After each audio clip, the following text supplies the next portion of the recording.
Good morning. I'm Hartley Messer, president of this year's Red Rhino Fund. We are very excited to share with you our efforts since September.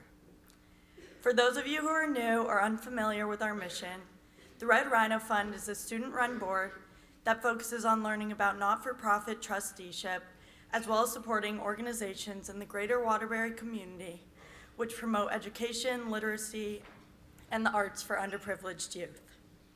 We accomplish this through organizing events that raise money and endowment income used to support worthwhile programs in the community. At the present time, our board is run by 9 students and 2 faculty advisors. Seated behind me are the current trustees. Henry Horn is our vice president and secretary. Dickie Ismerlian is our treasurer. Maggie Robertshaw is our grants committee chair, as well as our diversity committee co-chair. Savannah Love is our grants committee co-chair, as well as our nominating and governance chair. Annie Zagalis is our marketing committee chair. Jack Church is our marketing committee co-chair. Chris Murphy is our special events committee chair. Austin Omala is our special events committee co-chair, as well as our diversity committee co-chair. Through our exposure to hands-on philanthropic work, we are instilled with a great sense of our school motto, not to be served, but to serve. Our work obeys all the legal rules of a nonprofit organization as outlined by Mrs. Hennebree in our bylaws. As our faculty advisors, Mr. Parvis and Mr. Danaher hold us accountable for recognizing the responsibility and privilege associated with this position. The collaborative nature of this board is incredibly enriching, as well as responsible for the fund's successes. Learning not-for-profit best business practices during meetings begin with the critical role of Henry documenting our discussions, actions, and votes. Our treasurer, Dickie, creates our income and expense statements that we review at our meetings. Maggie captures the fund's outreach component through her engagement with local not-for-profit program leaders in order to ensure their mission of service is in line with ours.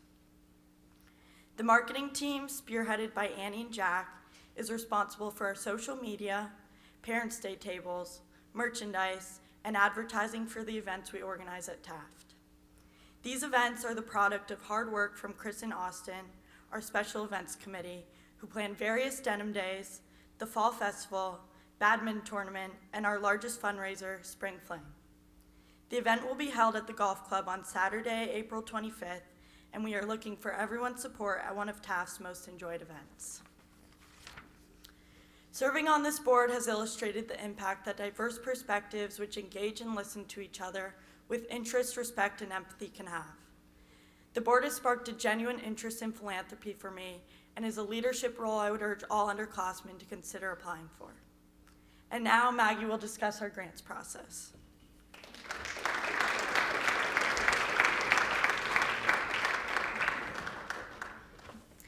Good morning, everyone.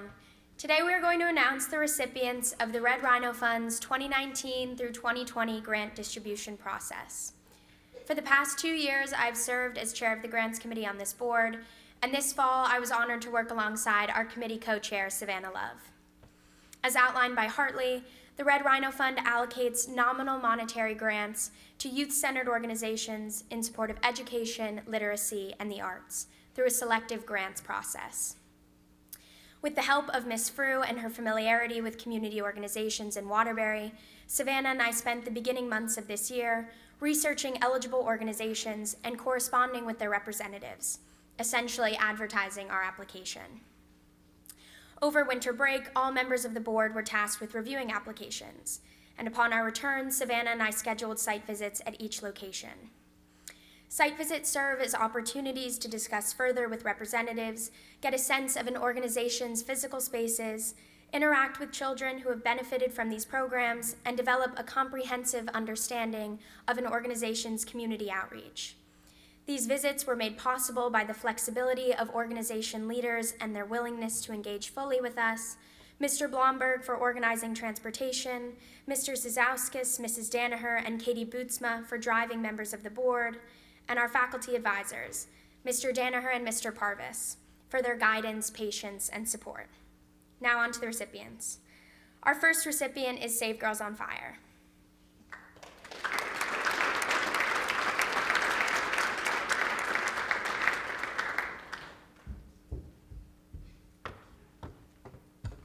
Hello, I am Jackie Porter. I am the founder and CEO of Save Girls on Fire. FIRE is FYER, and it stands for Future Young Educated Role Models.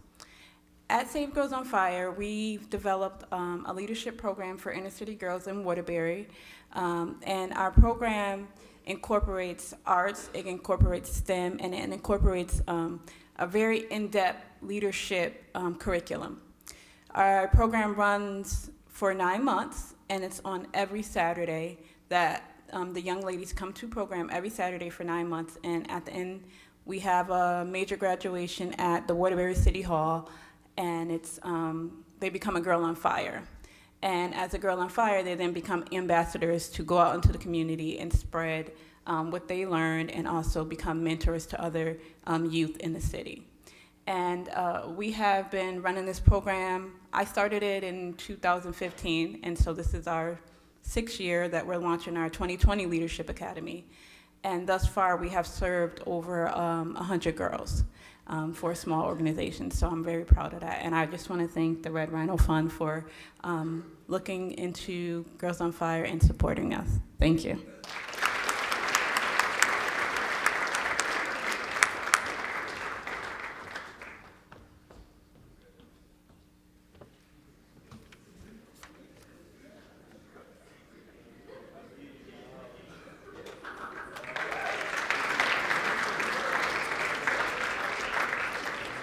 Our second recipient is Greater Waterbury YMCA.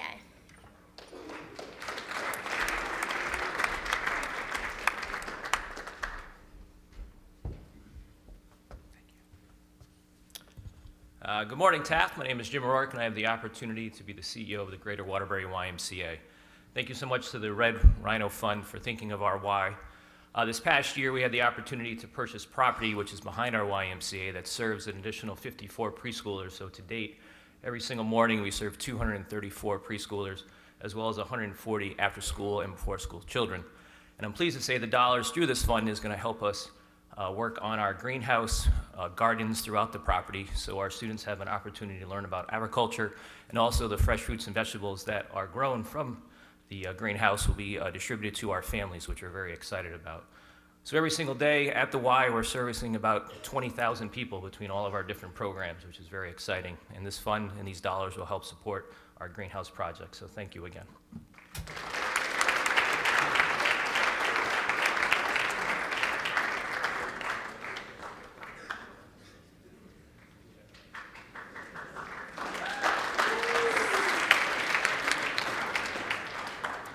Our third recipient is the Police Activity League of Waterbury.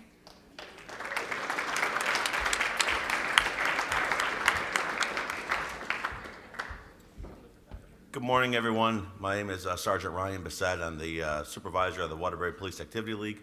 And this morning, on behalf of our PAL president and chief of police, Fred Spagnol, I'd like to thank Taft School and the Red Rhino Fund for supporting our efforts at PAL. I had the pleasure a couple weeks ago of having a visit with Maggie and the team here at the Red Rhino Committee and giving them a tour of PAL and expressing how the Red Rhino Fund could support our after-school PAL Homework Haven program. This is a unique program we've had in place for several years at PAL and very meaningful to the community. We bus daily approximately 35 students from Walsh Elementary School, which is located in close vicinity to PAL. One of our officers picks up the kids, brings them to PAL. We give them a snack, a physical activity, help them with their homework, and this year we added an additional learning component with Lexia online reading developmental program to give them the ability to work on their reading and skills improvement. Officer Maya, who's standing alongside here, is the officer assigned to the Homework Haven program. Many days he will pick them up and be a part of the program. What's unique about PAL is we have a police component with our nonprofit status and offer mentorship opportunities. So at a very young age, having people like Officer Maya and the other officers assigned to PAL build a positive relationship with these kids at a young age with the police, as well as having a lot of fun in the learning environment. So once again, I'm very appreciative of the opportunity here. More importantly, the families of the kids in our program are appreciative of the funding that you provide to our program, because without these other community partners and funding sources, we would not be able to do the things that we do. Thank you very much.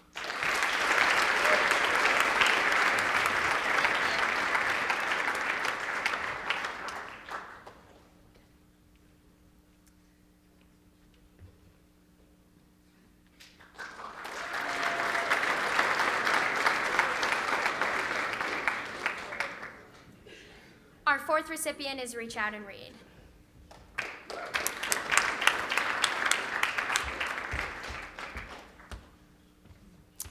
Hi there, I am Carrie McMahon, the program coordinator in Connecticut for Reach Out and Read. And thank you to the Taft School and the Red Rhino Fund for our opportunity to be here today.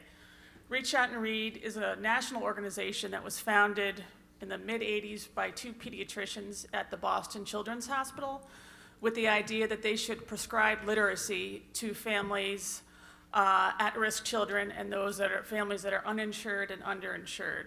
So we've taken that program to Connecticut, and here in the greater Waterbury area, we are about to sign on our 15th clinical location, and through donations like the Red Rhino Fund, we hand out new books to children ages 6 months to 5 years when they come into their well child visits.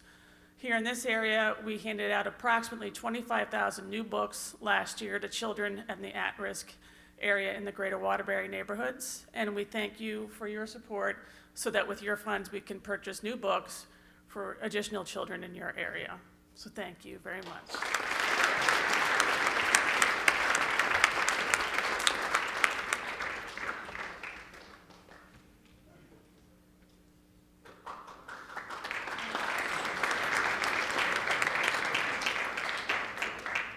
Our fifth recipient is United Way of Greater Waterbury.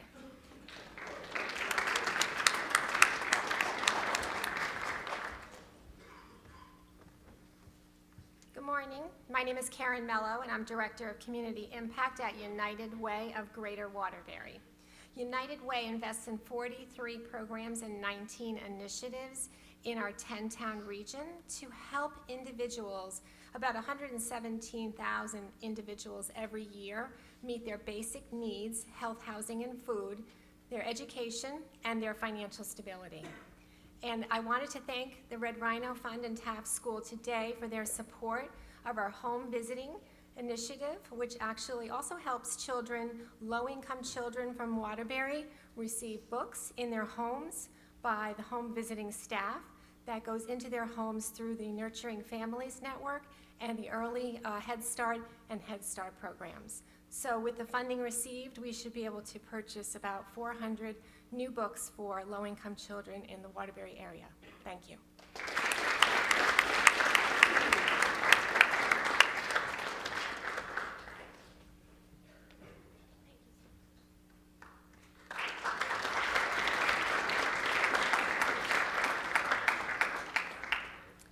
Our sixth and final recipient is Waterbury Youth Services.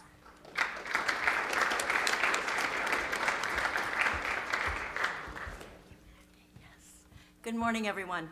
I'm Judy Perrin, Waterbury Youth Services, Director of Grants Management. I'm delighted to be here and truly cannot thank all of you enough, Maggie, the Red Rhino Fund. A special thank you to Hartley and Austin down there for coming to view our program. And this is a wonderful opportunity for me, whose head is stuck, if you will, writing grants hour after hour after hour. So just to be able to be up here and present to you is terrific. Waterbury Youth Services, for those of you who don't know, is 43 years old. We're right on Prospect Street. Essentially, our mission is guiding youth to be the very best they can be, to realize their very full potential.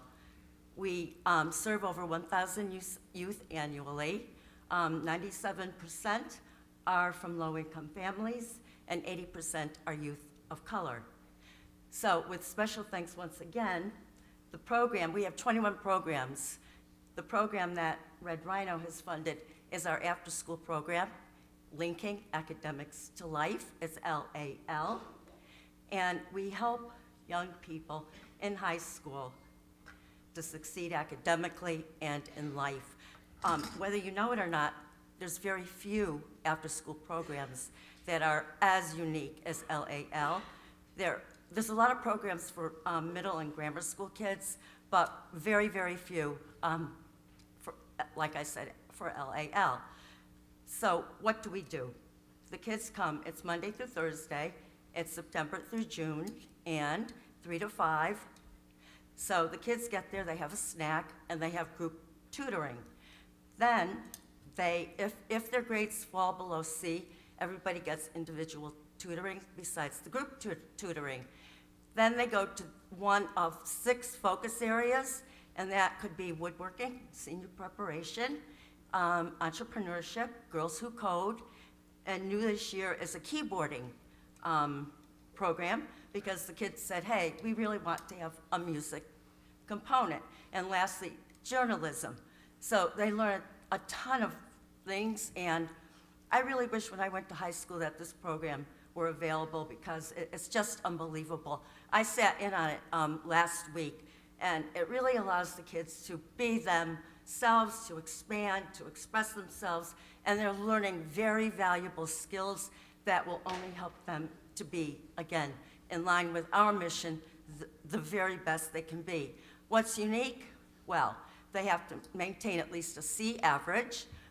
Their grades are monitored, attendance in school and program is monitored, and they get a stipend. Why? They get a monthly stipend. It's a motivational tool to help them stay in school, stay in program.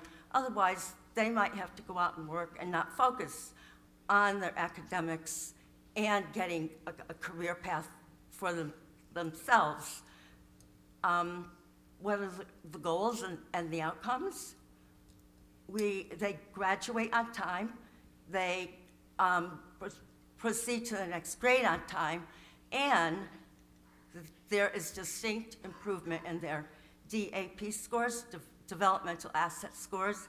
If you don't know what those are, it's they're key building blocks of healthy development that help young people grow up caring and competent.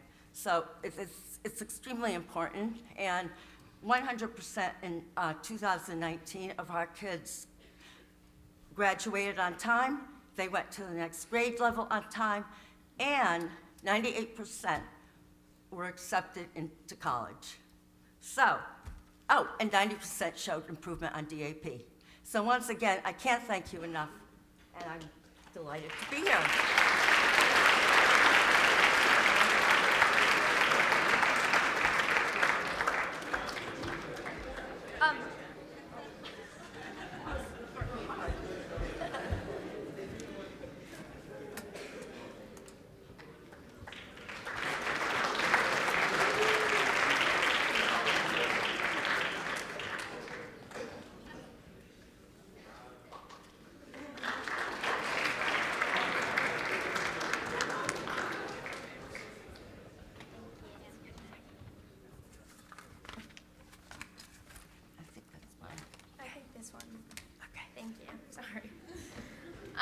I'd like to offer final congratulations to all recipients.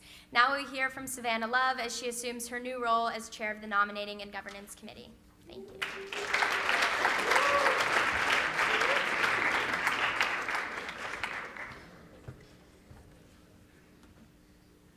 Good morning, everyone.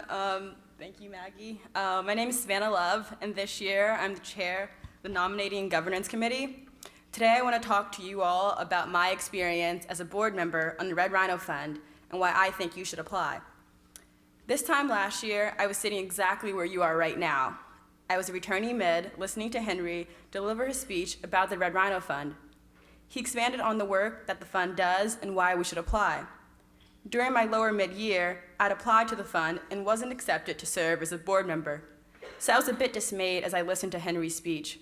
Yet I reapplied, and here I am now, speaking to all of you.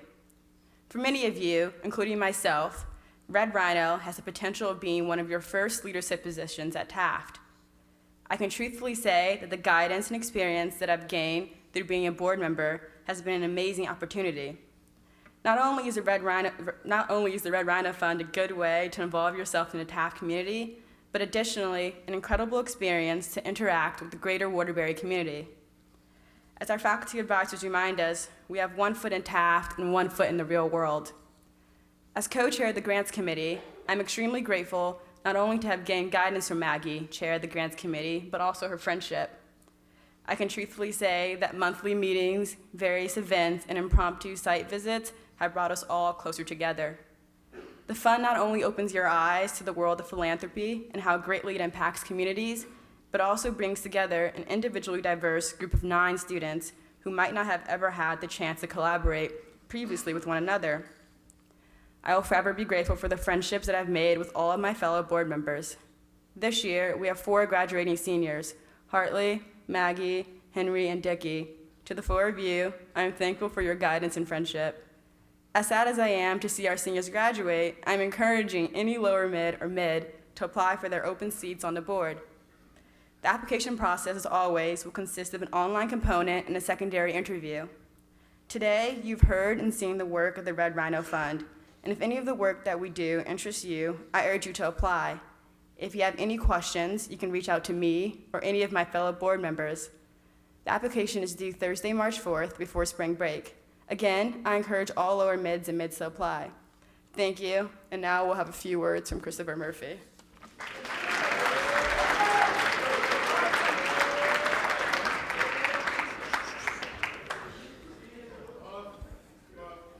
As you just witnessed, we awarded $10,869 in grants to extremely deserving organizations within our community. In addition to our endowment spending plan, it is necessary that we raise additional funds to support more financial awards like these. As chair of the Special Events Committee, my role is to work with Austin O'Mala, co-chair of Special Events, and the rest of the board to plan fundraising events like these. 3 upcoming events to look out for is the badminton tournament on Saturday, February 8th, Denim Day, February 21st, and our most popular event, Spring Fling, on April 25th at the Watertown Golf Club. We all look forward to seeing everyone at these upcoming events and hope each underclassman considers for position on the board next year. Thanks for your time, and go Big Red.